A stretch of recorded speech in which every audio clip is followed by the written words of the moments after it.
One of the most common questions I get is, where should we go in Europe?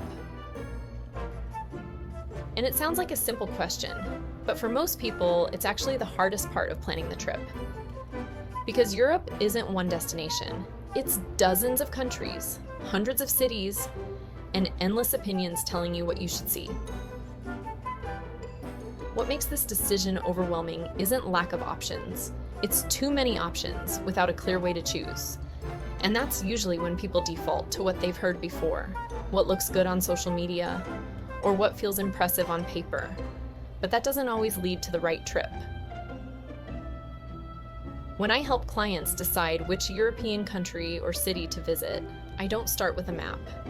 I start with how they want the trip to feel, because the right destination isn't about popularity, it's about fit. One of the biggest mistakes I see is trying to choose a destination before understanding the experience you want. Italy, France, Spain, Germany, Greece, they're all incredible, but they don't feel the same. And choosing the wrong one for your travel style can make even the most beautiful place feel stressful. One thing I always tell my clients is to choose the experience first, then the destination, because Europe rewards alignment, not ambition. Once you know how you want your days to feel, the choices start to narrow naturally. For example, travelers who want a slower, more relaxed pace often gravitate toward places where staying put and settling in feels natural. Countries like Portugal, parts of France, or Switzerland, that doesn't mean those places are better, they just support that rhythm more easily. Travelers who are very drawn to art, architecture, and layered history often love countries like Italy, France, or Germany. But how those trips are paced matters just as much as where they go. And travelers who love vibrant street life, food culture, and energy that spills into the evenings often connect deeply with Spain, especially when they allow time to move at the local rhythm.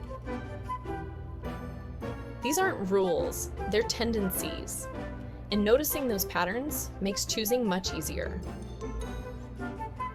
Another piece people don't always think about is what they want to avoid. Some travelers love busy cities and packed sightseeing days. Others feel overwhelmed by crowds and constant stimulation.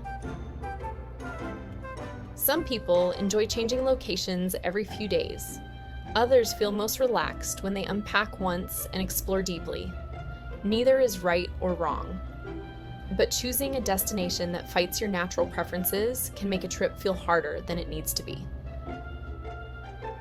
This is also where the one base versus multiple cities question comes in.